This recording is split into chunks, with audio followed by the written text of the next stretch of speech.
Quer ver como eu conheço você? Você tem alguns conflitos familiares, existem tensões entre as pessoas na sua casa, né? Bom, pois é na casa de todo mundo.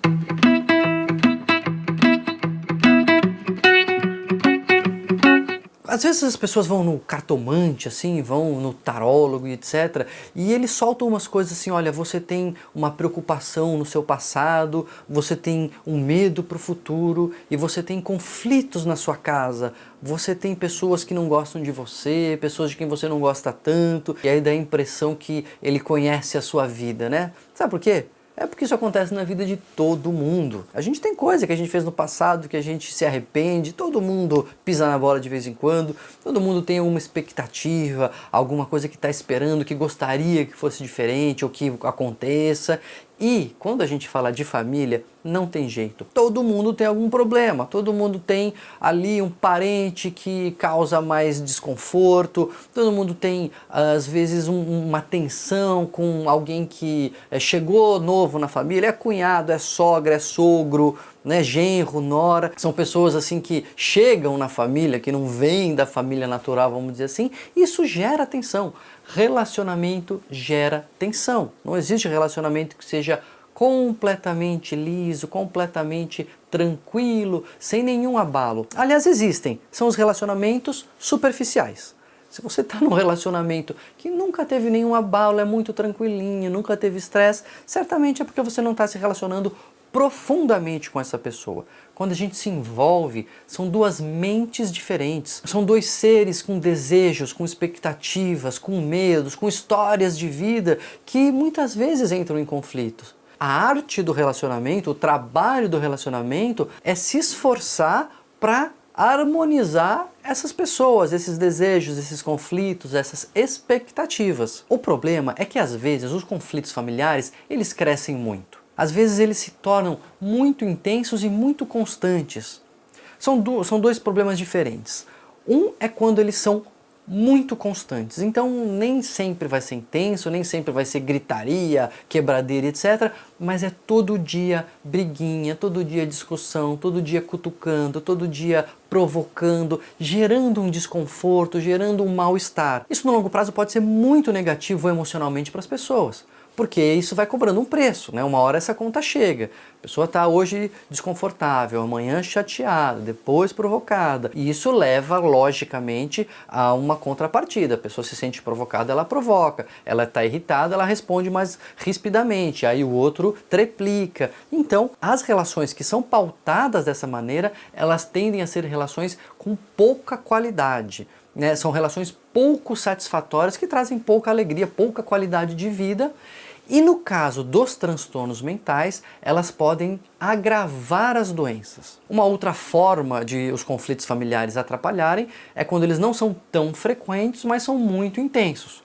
Não acontecem toda hora, mas quando acontecem, não são tão raros assim, eles são explosivos, eles são brigas homéricas e quebra coisa, ou tem gritaria, ou tem às vezes até empurrão e etc. E aí os conflitos, mesmo que não sejam frequentes, essa intensidade deles pode sim ser um fator muito desgastante. Dos anos 70 para cá, inclusive, as pessoas começaram a avaliar o impacto do que eles chamaram de emoções expressas, né, de manifestar emoções, sobretudo negativas, para pacientes com esquizofrenia, por exemplo. Então, familiares de pacientes com esquizofrenia que expressavam as suas emoções negativas, que muitas vezes aquele convívio difícil com alguém com uma doença crônica causa, podiam interferir diretamente na doença. Então, quanto mais intensas as emoções expressas, mais negativas elas eram, maior o risco do paciente com esquizofrenia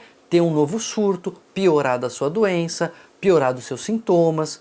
Então, os conflitos familiares, eles podem sim ser um fator de adoecimento no geral.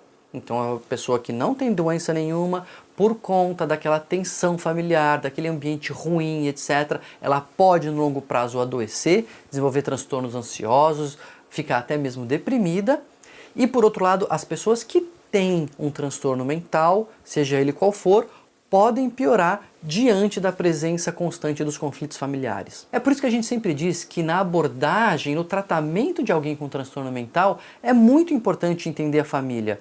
Não necessariamente precisará de uma terapia familiar, eventualmente vai precisar de uma abordagem estruturada para a família como um todo, mas no mínimo entender o painel daquela família, entender como que as pessoas estão se relacionando, entender se as pessoas da família têm uma compreensão adequada daquela doença, de como lidar com aquilo, porque às vezes a pessoa, vamos pegar um exemplo de depressão. O sujeito com depressão tem aquela dificuldade de reagir, está sem energia, ele não consegue aceitar nem a ajuda para levantar porque ele não tem vontade de levantar. E aí a família às vezes fica impaciente, ela fala, mas ele não quer se ajudar, a gente tenta ajudá-lo e ele parece que não aceita. E aí a família precisa entender o que é a depressão. Qual é a dificuldade de ele aceitar essa ajuda, por exemplo?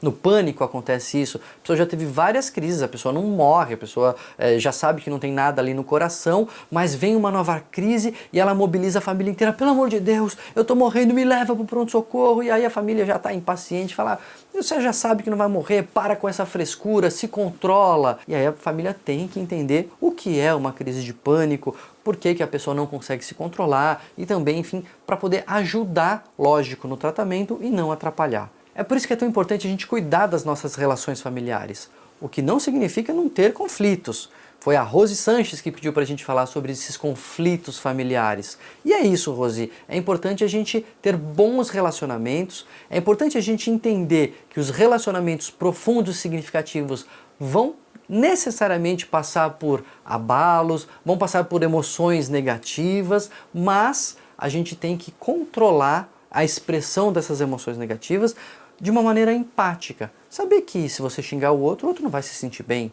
E ele vai xingar de volta e isso vai virar uma bola de neve.